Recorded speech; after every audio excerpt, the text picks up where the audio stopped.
เชียมบะลอยได้เขาจิถุงบะหมูจระแกไม่อ่ะꯑꯩꯈꯣꯏꯒꯤ ꯗꯣꯝꯆꯥꯒꯤ ꯃꯆꯥ ꯑꯅꯤ ꯂꯥꯛꯄ ꯑꯗꯨꯗ ꯃꯣꯏꯒꯤ ꯑꯦꯛꯖꯥꯝꯁꯨ ꯍꯩꯗꯣꯛꯑꯦ ꯑꯗꯨꯒꯤ ꯐꯥꯔꯁ ꯇꯥꯔꯛꯑꯦ ꯑꯗꯨꯒꯤ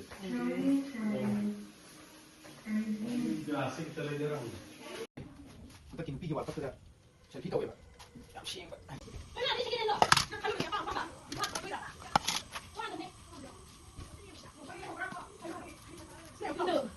Sorry.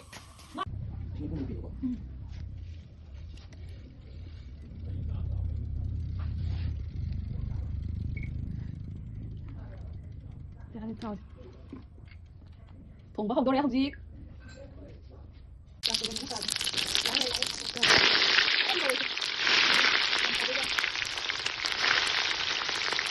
Một bao tiền. Cô thấu luôn. Anh là gì ăn được hàng người này, gì người ta được cái đấy. Đến này chỉ video đấy, không có cái làm được.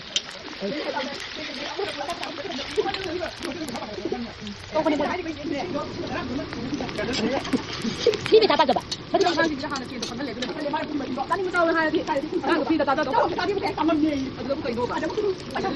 Đi đâu, có áo cái bao nhiêu, mới mày cái đấy. Mà nhưng mà cái là cái tiền ra rồi. Cái này cái gì đâu đấy. Cái gì? Sắp này cái đó ai cầm tiếp tục làm mình là bãi tại bộ bộ. À tôi đã mang hàng xiêm đấy này lại không đấy. Không phải cái năm đấy. Ai cái gì nữa anh làm các bạn nói nghe không? Anh muốn nghe, anh cái gì nữa đấy? Ta làm cái gì đấy các bạn nói. Ta không có nhất định người bạn, ta mới ra cái gì vào cái đó. Mỗi người nó có cái gì. Lại không có cái gì nào, nó nói cái gì. Cái chỗ nào cái gì mà cái hay không đã, mang cái gì mà bằng cái thuốc, mà anh không đã, không có cái gì không đã, ngoài cái nâng cái gì mà nâng cái cùi đấy nhỉ, ta không có cái gì nâng cùi thì ta không đi, ta chỉ kia nâng phải cái đó, không được cái này, cái này nó không được, cái này nó đã thì nó không được như thế, cái này, chiu chiu cái này gọi là không phải đâu.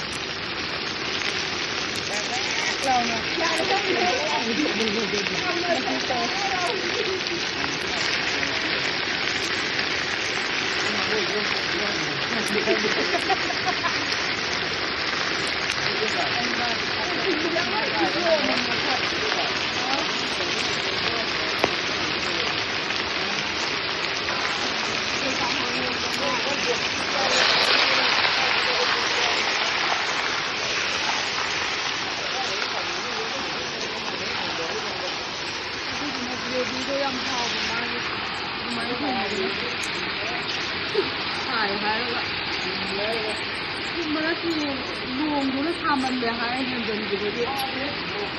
มูลมันไม่ใช่มูลไทยค่ะมันเลยเลย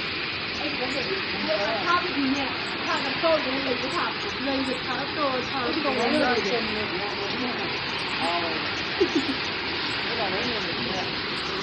นี้ก็นี่แหละ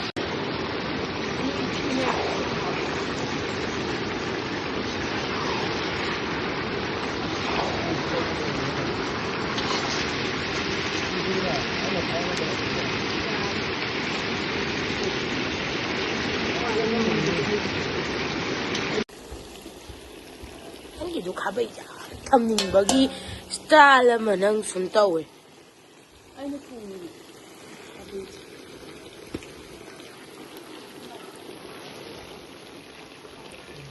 ก็เด็กจังเด็กที่เราพูดกันเลยที่ฉันไม่หมดที่สร้างมาจุดเลยเรื่องอะไรที่โตจะช่วยบำเพ็ญมันเนี่ยไอ้เรื่องที่โตเราไม่ได้ดิเซ่มาเนี่ยเราทำงานเนี่ยไปเสียดูใกล้แล้วมีบ้านวิดีโอที่เราทำอาจจะเราเรียนเรียนก็ทำดีจะได้สบายงานเนี่ยเราไปให้เสียทั้งหมดเลย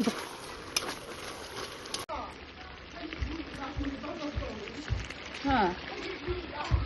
สวัสดีพ่อจู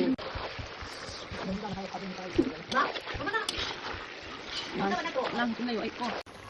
เขาคิดเขาจะมาดูตาดูหรอคุยบ่ยานี่เราไปตัวคุยกันยานี่นั่งขับไปตัวเปลี่ยนช่วยไว้ดิ လိုချက်လာအတန်းကြည့် ဒီလိုက်ခါပေးရရတယ်ဟဲ့ တယ်မှာဒီကနေ့ကလည်းမလို့စနေအမေလေးကတော့ဟုတ်